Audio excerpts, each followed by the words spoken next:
Silakan duduk kembali. Haleluya. Berapa banyak saudara yang diberkati dengan pujian penyembahan malam hari ini? Beri kemuliaan sekali lagi buat Tuhan kita yang luar biasa. Haleluya. Terima kasih Idon, Lucky, Felix, Daniel, Marlon dan Wanda. Puji Tuhan. Shalom semuanya. Senang sekali saya bersama dengan suami dan tim Impact Community Indonesia 60 Minutes Worship bisa ada di Kota Semarang. Terima kasih buat keluarga besar Pak Bambang untuk undangannya untuk kami. Dan saya perlu tekankan bahwa saya hadir bukan karena diundang tapi karena hubungan ya. Beliau-beliau ini pernah mengikuti perjalanan ke Tanah Suci Israel bersama dengan kami. Waktu beliau mengundang suami saya untuk melayani di anniversary ini, saya menawarkan diri. Saya boleh ikut gak? Saya bilang gitu. Dan ternyata puji Tuhan, sakjane diundang gitu ya. Jadi kalau ada di sini teman-teman dari gereja lain yang bilang gini, katanya Bu Heni udah gak terima undangan khotbah. Jangan marah dulu. Saya kesini bukan karena undangan, tapi karena hubungan. Matur nuwun sangat nggih. Haleluya. Baik. Nanti suami saya yang terganteng sedunia akan mengisi di sesi worship kedua. Yang pertama saya ingin share tentang menikmati hidup pernikahan. Yang belum nikah yuk belajar. Yang punya pasangan mari nikmati hidup pernikahan kita. Jangan cuma bertahan. Ayo nikmati pernikahan. Saya akan buktikan dalam firman Tuhan bahwa harusnya pernikahan itu bukan untuk bertahan, tapi untuk kita nikmati. Pengkhotbah 9 ayat 9, kita baca firman Tuhan. Nikmatilah hidup dengan istri yang kau kasihi seumur hidupmu yang sia-sia, yang dikaruniakan Tuhan kepadamu di bawah matahari, karena itulah bagianmu dalam hidup dan dalam usaha yang engkau lakukan dengan jerih payah di bawah matahari. Amin. Saya kasih tahu, seberapa banyak pun harta Anda, seberapa banyak pun uangmu, seberapa besar pun istanamu, tapi kalau rumah tanggamu tuh enggak bahagia, semuanya sia-sia. Saya lihat orang kalau punya harta, kalau enggak menikmati pernikahannya, rumah besar tuh terasa kosong dan dingin dan hampa. Mungkin hartanya banyak, tapi mereka enggak bahagia. Lalu tujuan kita cari harta untuk apa? Firman Tuhan bilang nikmatilah hidup dengan istri yang kau kasihi seumur hidupmu yang sia-sia. Kita nih hidup berapa lama sih? Katanya umur manusia berapa tahun? 70 tahun. Kalau kuat 80. Mau punya istri berapa? Orang rata-rata cerai itu usia berapa? 40 katakan ya. Katanya 40 itu adalah puber kedua. Istri masa muda sudah mulai tua. Yang kenceng jadi keriput. Yang montok mulai kendor. Yang langsing mulai lebar. Ya kan? Yang hitam mulai ubanan. Suami saya pernah bilang gini, kamu dulu tuh kurus loh. Dulu katanya. Terus saya tanya, kenapa sekarang? Menyesal? Oh gitu. Saya bilangnya gini, kalau Anda berpikir 40 tahun Anda bercerai, Anda akan menikah dengan yang lebih muda, daun muda. Dan Anda berpikir sisa hidupmu Anda bahagia. Kejadiannya beda tuh untuk banyak orang. Mereka nikah bisa berapa kali? 2 kali, 3 kali, 4 kali. Pada akhirnya kita akan ngambil satu kesimpulan. Menikah dengan siapapun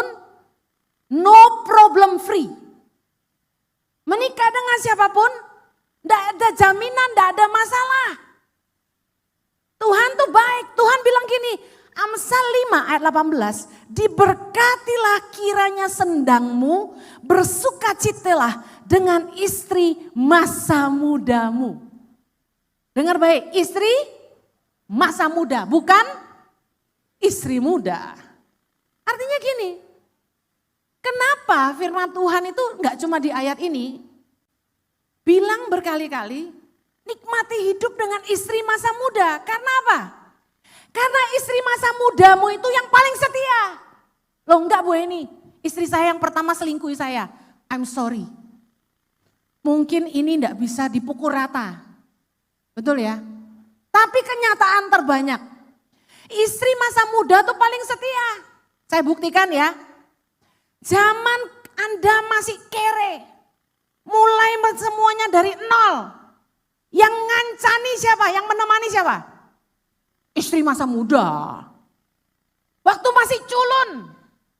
Saya tuh sejujurnya ada sebel dengan kodrat ini. Ya, kenapa? Perempuan itu tambah usia, tambah menurun kualitasnya katanya. Betul enggak? Terus terang aja, lah tambah keriput. Maksudnya gitu loh, bukan kualitas batiniahnya, tambah bijak iya. Tapi tambah keriput katanya, tambah melorot katanya. Tapi kenapa kalau laki-laki itu tambah tua tuh tambah gagah gitu loh. Loh benar. Loh saya buktikan ya. Tak buktikan. Bayangkan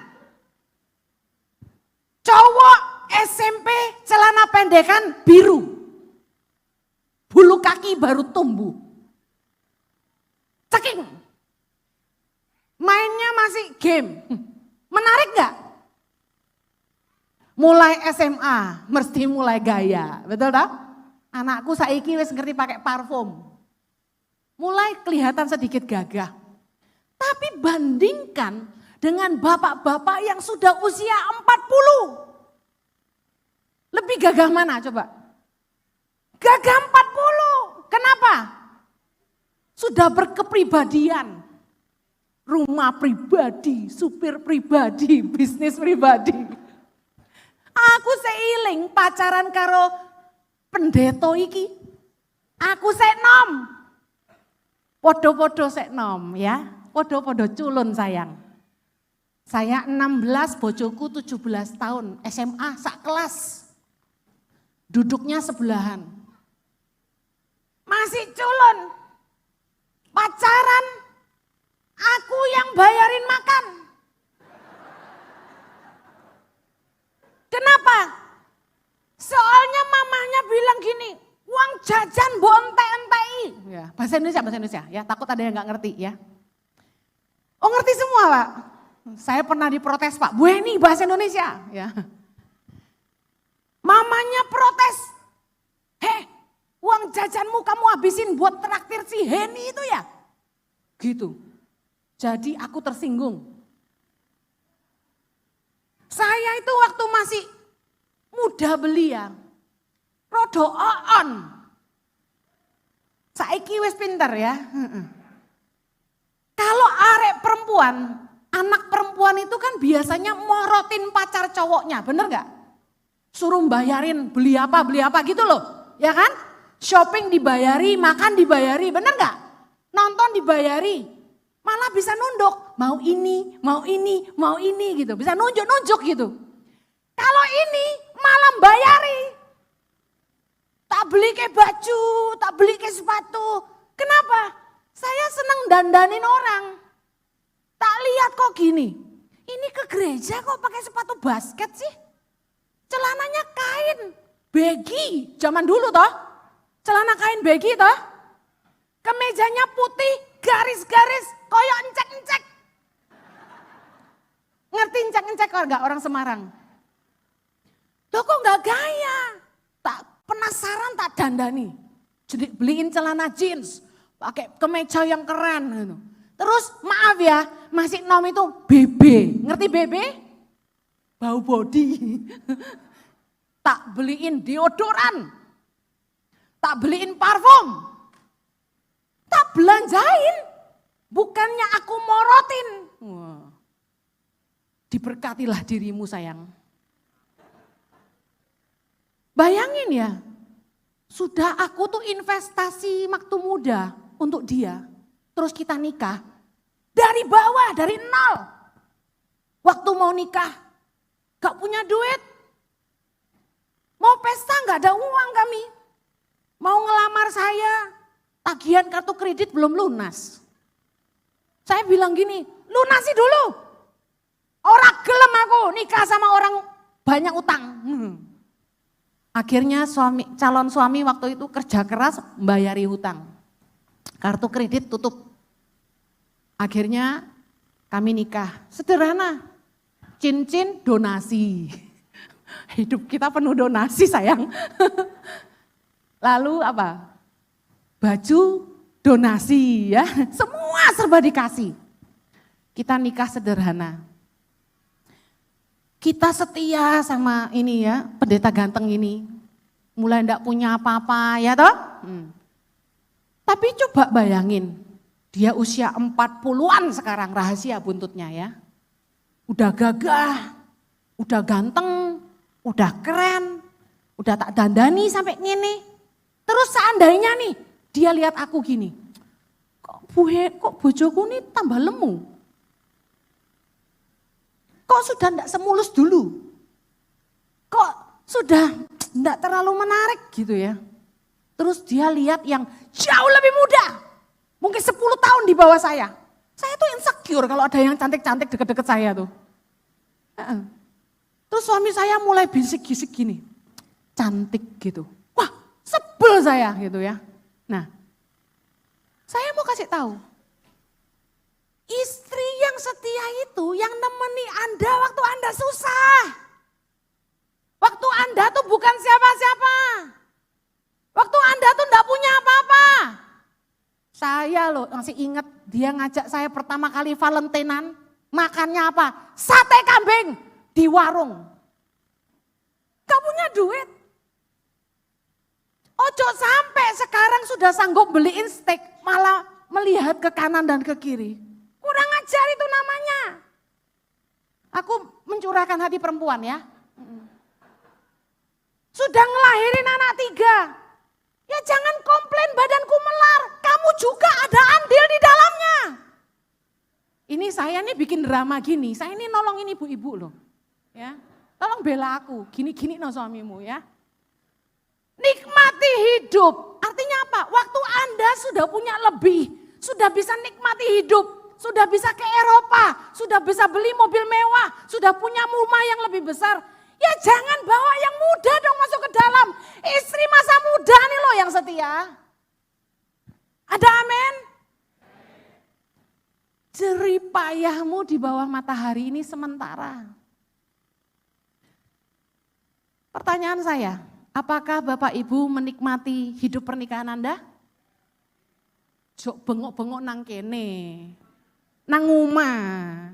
Pernah ngomong enggak karo bojomu? I love doing life with you. Aku loh meremas tangan suamiku di pesawat bilang gini. Aku seneng jadi bojomu. I love you baby. Aku tuh seneng banget nih jadi istrimu. Aku nikmati loh kemana-mana sama kamu. Kami berdua tuh jatuh cinta terus gitu loh. Berbisik-bisik gitu loh. Seneng gitu loh. Pernah gak gitu? Enggak toh? Hah, bojone langsung gini-gini kok. Wah, bocok toh? Nikmati enggak? Tak bilangi. Kalau Anda sudah enggak nikmati pernikahan, ayo perbaiki. Gimana cara memperbaiki pernikahan? Yang pertama, berhenti saling mengkoreksi. Berhenti saling menyalahkan. Kita itu paling pintar menilai hidup orang lain. Tapi kita tidak mudah untuk rendah hati dan bilang, sorry sayang, saya salah. Saya kasih tahu, kalau Alkitab itu mengizinkan kita bercerai, saya yakin 70% orang di ruangan ini pasti cerai. Kalau boleh cerai. Tapi kan firman Tuhan bilang apa yang dipersatukan Allah tidak boleh dipisahkan oleh manusia. Saya sama suami saya ini kalau bukan kasih karunia Tuhan, sudah tidak sama-sama. Atau saya kayak ngene, angkuhnya kayak gitu. Podo-podo keras. Saya suatu hari sama suami saya tuh pernah ngalami. Kami sudah enggak ada rasa satu sama lain. Dingin. Saya enggak kangen dia. Dia pergi sebulan enggak telepon, saya enggak peduli. Enggak rindu sama sekali. Malah maaf ya, pernah satu kali dalam hidup ini ngerasa gini. Ada enggak ada kamu kayaknya sama aja. Pernah melontarkan perkataan, nyesel gue kawin sama lu. Mungkin bukan saya aja ya. Akhirnya saya diajar Tuhan. Kita tuh nggak bisa ngubah pasangan. Kesalahan kita sebenarnya gini, kita selalu cenderung nuntut pasangan berubah, nuntut pasangan ngerti, tanpa mau koreksi diri. Kalau kita mau memperbaiki pernikahan, langkah awal berhenti saling koreksi, berhenti saling menyalahkan. Introspeksi diri masing-masing. 1 Korintus 7 ayat 3 bilang gini, hendaklah suami memenuhi kewajibannya terhadap istrinya, demikian pula istri terhadap suaminya. Jangan saling nuntut pasangan berubah, tapi suami istri harus mau saling melayani pasangannya. Lakukan kewajiban masing-masing. Kewajiban suami apa? Harus ngerti istrinya itu modelnya gimana. Kewajiban istri gimana? Ya harus ngerti yang suaminya mau tuh apa. Itu saling melayani. Kalau Anda punya restoran, yang namanya melayani pelanggan, kita pengen customer happy, bener nggak? Kalau kita punya usaha, kita pengen customer happy. Gimana caranya bikin customer happy? Kita mesti ngerti maunya customer apa. Kalau Anda dagang, Anda cuma mikir gini, saya sukanya bikin ini, ada nggak ada yang beli? Nggak apa-apa. Ada yang gitu? Enggak. Yang tersulit menemukan demand, permintaan, keinginan, pelanggan itu apa? Saya dulu punya kafe. Customer saya itu rata-rata paling happy sama saya tuh kenapa? Pertama saya hafal namanya, kedua saya ngerti maunya apa. Dalam pernikahan kita enggak bisa nuntut pasangan ngerti kita. Kalau kita melakukan kewajiban, kita yang melakukan bagian kita untuk nyenangkan pasangan kita. Harus ngerti kerinduan pasangan kita apa. Pernah enggak nanya sama pasanganmu, kamu bahagia enggak toh jadi istriku? Kamu bahagia enggak toh jadi suamiku? Bayangke ya, pernikahan itu seumur hidup. Kalau enggak happy, setengah mati. Jangan nuntut terus, kamu tuh cuek, kamu tuh enggak punya waktu buat aku. Kamu kerja terus, pelayanan terus, kamu enggak ngurus anak, marah-marah istri. Gantian suami, kamu istri banyak nuntut, perempuan kurang ajar. Kita saling marah, saling nuntut. Padahal intinya selesai di sini. Coba kita berhenti saling menyalahkan dan mulai tanya, kamu bahagia enggak di sampingku? Aku mesti bikin apa untuk kamu senang? Kamu mau apa? Berani enggak nanya gitu? Karena seringkali kita jalanin pernikahan ini, kita tuh take it for granted. Artinya gini, perempuan itu sudah Anda ambil jadi istrimu. Dia enggak bisa kemana-mana. Dia sudah kasihkan hidupnya. Laki-laki tahu perempuan kalau sudah kasarnya jadi istri, sudah punya anak, sudah enggak payu. Meskipun banyak janda yang laku. Tetapi seringkali jadi enggak dihargai. Karena kita mikir, kamu ya enggak bakal berani cerai kok. Kamu kan perlu aku. Jangan gitu.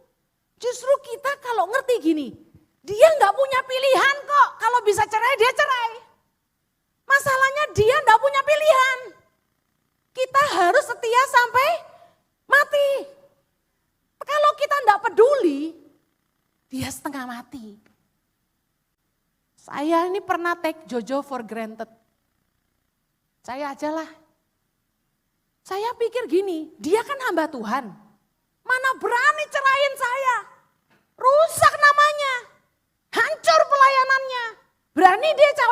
lagi, coba aja. Gitu kan. Jadi tak tantang terus be aku. Terus Tuhan ngasih hikmat. Waktu dia tidur, Tuhan ngomong gini, lihat suamimu. Ini teman seperjuanganmu seumur hidup.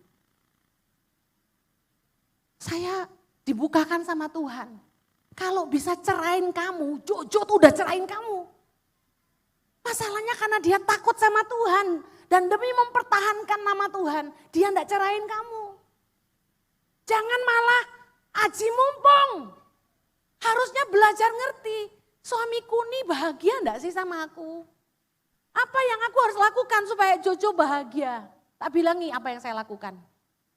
Saya belajar dandan. Karena suami saya kan malu kalau istrinya kemproh. Dia itu bukan physical minded. Saya nggak suka cowok tuh yang physical minded. Liatin cewek jarinya buntet, betisnya panjang gitu-gitu. Suami saya nggak gitu. Tapi saya tahu dia senang saya rapi. Dia cuma pesen rambutnya nggak boleh berantakan. Nah kebetulan saya lahir dengan rambut yang gak mau rapi gitu loh. Makanya tak keriting terus. Tapi supaya Jojo senang, saya mulai berusaha ngerti Jojo maunya apa sih gitu. Oh saya nemeni dia ke Tanah Suci, ke Israel. Jojo senang saya nemeni. Saya sengsara ngurus tamu tiap bulan gitu. Tapi Jojo bahagia karena ada istrinya yang beresin baju kotornya. Kita harus berusaha ngerti pasangan. Waktu saya mulai ngambil inisiatif, jadi istri jangan terlalu cerewet, diem. Ketika dia marah, biasanya saya jawab. Sekali itu saya ngerem, diem, tahan. Pengen tak jawab, tapi dalam hati gini, kamu jawab ribut, diem. Lama-lama berubah sendiri. Dulunya nggak perhatian. Sekarang so sweet bos. So sweet suamiku ini. Aku Rabu lalu kepleset jadi kakinya rodok kesleo. Ini wis sembuh tapi rodok sakit dikit. Suamiku ini megangi tangan. Bawain tas. Kamu mau apa sayang? Kamu mau apa sayang? Diambilin. Sudah kamu diranjang aja. Sini tak tempelin koyo. Wah luar biasa. Bayangin kalau Anda tidak mau ngerti pasanganmu, bagaimana pernikahan itu mau dinikmati.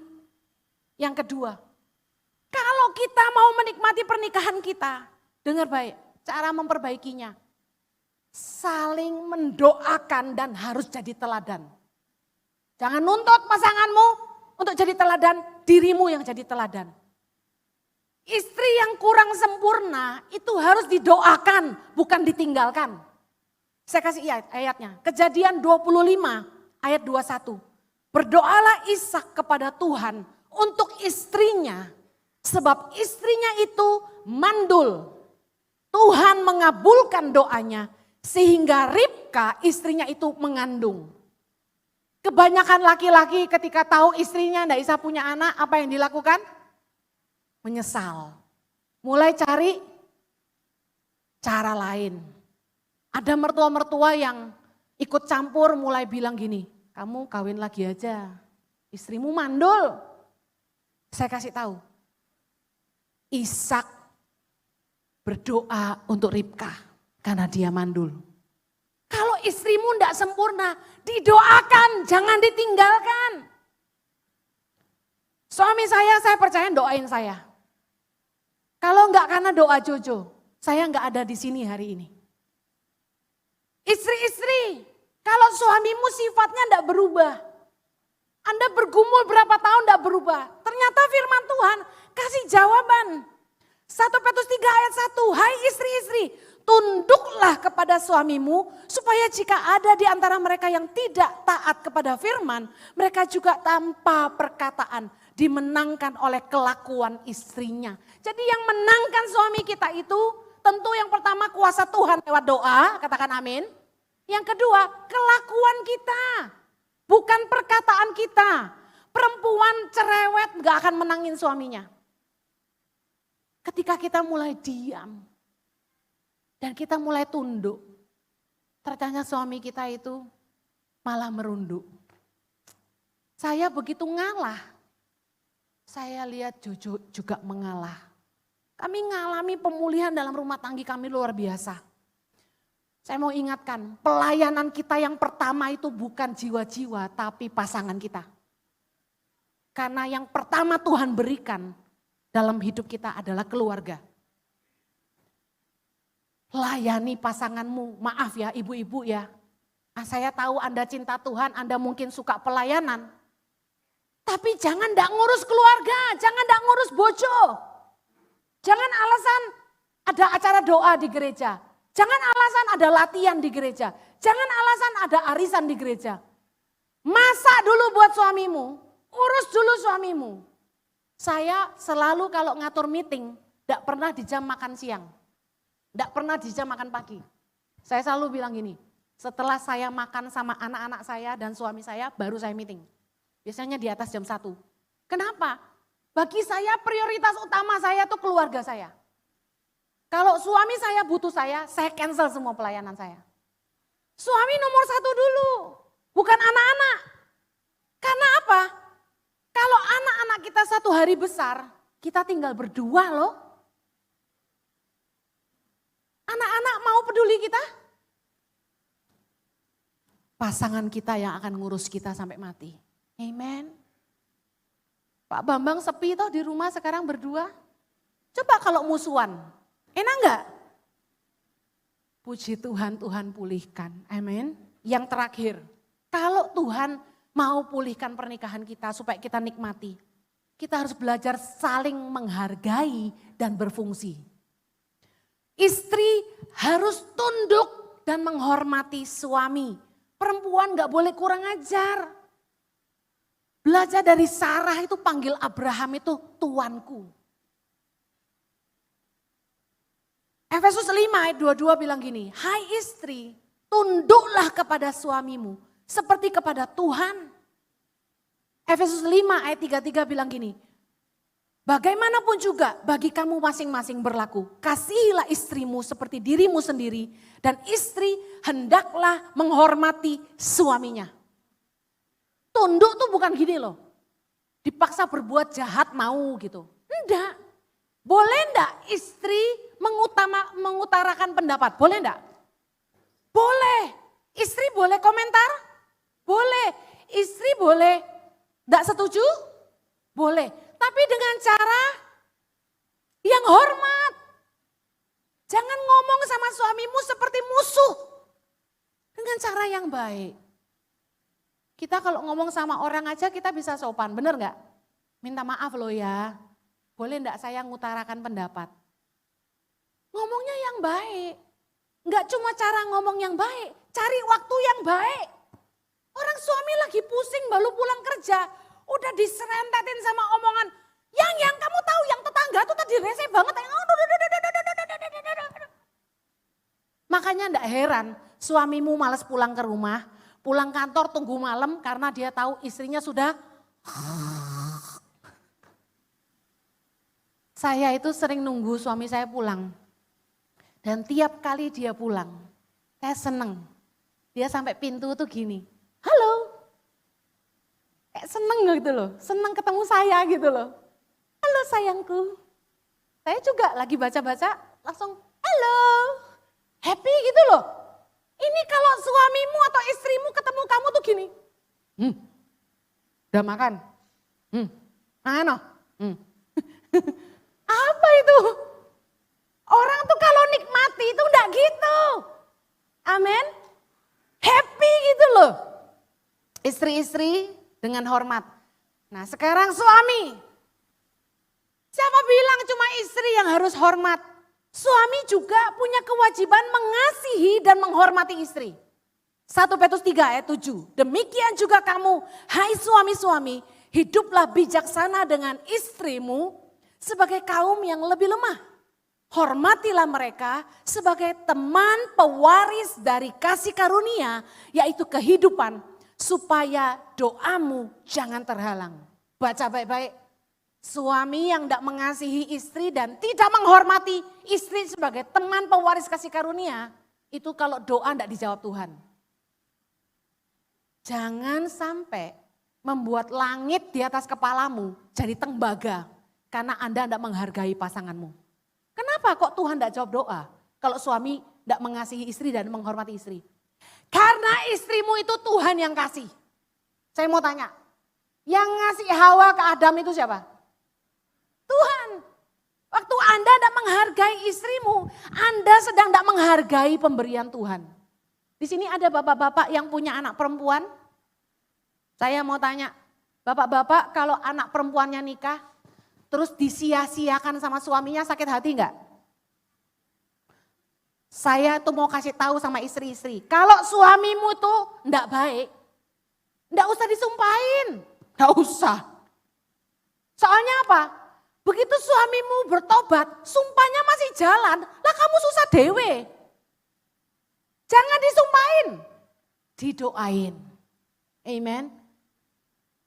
Karena apa gini, ketika doa suami terhalang, siapa yang sedang turun tangan sebenarnya? Pembela istri itu Tuhan, keren gak? Kalau istri itu enggak disayang suami, udah tenang. Pilihan suamimu tuh dua. Pertama, dia berubah dan mengasihi kamu, lemah lembut sama kamu. Atau yang kedua, dia dipanggil Tuhan, selesai. Iya, kalau Tuhan udah turun tangan jangan main-main. Yang ngeselin gini, Tuhan jangan diproses suamiku sakit ya baru pulang. Yang enak sana yang ngurus ini. Benar nggak? Suami, ingat Kolose 3 ayat 19. Hai suami-suami, kasihilah istrimu dan janganlah berlaku kasar terhadap dia. Istri itu untuk dicintai bukan untuk dipukuli. Ingat lo ya, urusanmu karo sapa? Gusti. Macem-macem kamu kukulen, liaten. Kamu bukan cuma kukulen, kamu kudisen dan sebagainya. Ojo lo ya. Suami harus berfungsi, saya akhiri. Saya percaya ketika rumah tangga itu bermasalah, kuncinya ada di kepalanya. Suami adalah kepala yang menyelamatkan keluarga. Efesus 5 ayat 23. Karena suami adalah kepala istri, sama seperti Kristus adalah kepala jemaat, dialah yang menyelamatkan tubuh. Siapa yang menyelamatkan tubuh? Kepala. Kalau rumah tangga itu bermasalah, yang perlu dijamah itu kepala. Kunci pemulihan rumah tangga dimulai dari suami. Kenapa? Karena suami itu bukan cuma sumber penyedia bagi keluarga. Tapi suami itu adalah head, yang artinya pemimpin dalam keluarga. Apa fungsi pemimpin dalam keluarga? Menentukan arah, visi buat keluarganya, membimbing istri dan anak-anaknya. Kalau Anda seorang pemimpin, tugasmu apa? Mengarahkan, memberi visi, membimbing, memimpin orang-orang di belakangmu, betul? Nah, kepala keluarga yang tidak berfungsi adalah gini, pasif. Kalau ditanya sama istri, sayang, ini anakmu mau kuliah, gimana? Terserah kamu. Sayang, rumah ini bocor, gimana? Terserah kamu. Suami yang tidak mimpin keluarganya, tidak mimpin anak-anaknya, suami yang pasif, menyerahkan keputusan sama istri, tidak heran istrinya jadi dominan.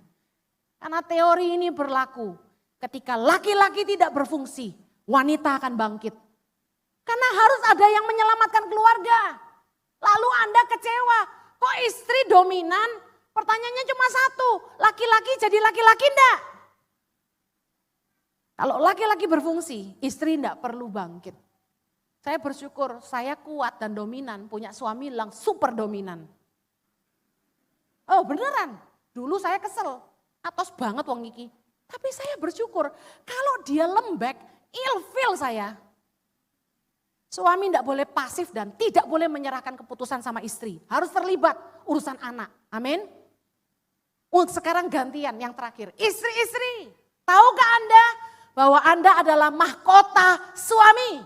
Mahkota itu di mana? Amsal 12 ayat 4. Istri yang cakap adalah mahkota suaminya. Tetapi yang membuat malu adalah seperti penyakit yang membusukkan tulang suaminya. Jadilah istri yang cakap, jangan istri yang bikin malu. Tahu istri yang cakap? Baca Amsal 31, saya enggak punya waktu. Jangan cuma ngentek-ngentek duit. Jangan ngabis-ngabisin uang aja. Jangan keluyuran aja. Jangan taunya cuma senang-senang sama teman-teman. Urus anakmu baik-baik, urus rumah tanggamu. Kalau urusan pembantu, suami sudah enggak usah ikut campur, kamu yang urus. Seperti ibarat Yusuf dan Potifar, suamiku ini tidak perlu ngurus apapun lagi dalam hidupnya kecuali makanannya sendiri. Karena diurus bojonya. Dia tinggal bilang gini, sayang aku mau ke Semarang. Cukup dengan satu kalimat saya tahu dia mau apa. Mau apa coba kira-kira? Diurusin kopernya. Suamiku tinggal bilang gini, say ada makanan apa? Itu artinya apa? Aku mau makan, siapin.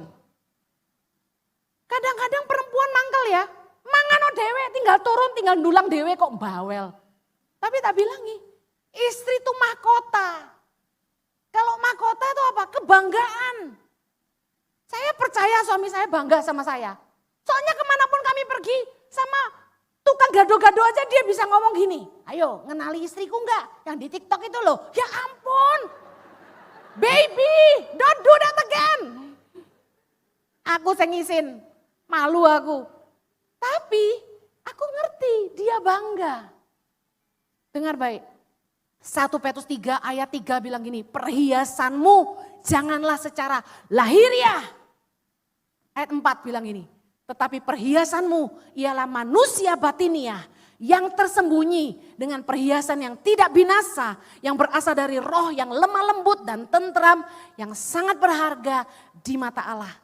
Kecantikan lahiriah mungkin membuat suamimu bangga. Tetapi kecantikan batiniah yang membuat dia betah. Dengar istri-istri. Sebagai mahkota kita perlu dandan. Kita perlu cantik.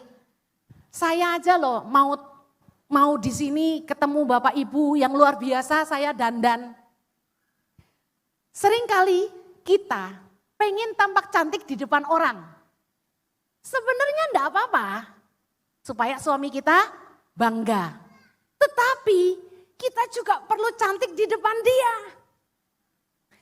Cantik lahiriahmu ini membuat suamimu bangga bawa kamu kemana-mana tuh tidak malu-maluin. Tapi tak bilangi, kecantikan batiniahmu yang akan membuat dia betah di sampingmu seumur hidupmu. Amen. Haleluya. Saya berdoa setiap kita enggak cuma bertahan dalam pernikahan kita. Jangan jadi orang munafik karena Kristen di depan orang tampak baik-baik. Di sosial media tampak happy. Tiap kali mau selfie selalu bilang gini, senyum kamu, senyum kamu. Tapi saya mau kasih tahu, bukan apa yang dilihat orang yang penting. Tapi apa yang kita jalani setiap hari.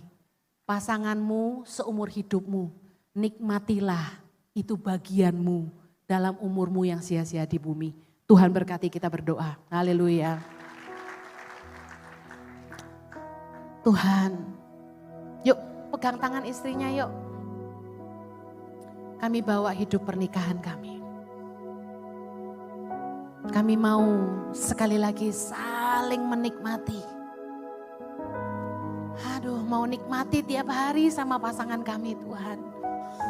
Mari penuhi kami dengan kasih-Mu malam ini. Engkau adalah kasih. Penuhi kami dengan kasih-Mu sekali lagi malam hari ini. Renew the love inside of us. Once again. Baharui kasih dalam hati kami Tuhan. Bikin kami tuh jatuh cinta lagi sama pasangan kami. Buat pernikahan kami indah sampai kami tuh nikmati Tuhan. Nikmati banget. Terima kasih Tuhan. Pulihkan kami. Kami mau buka hati kami di dalam hadirat-Mu. Amen.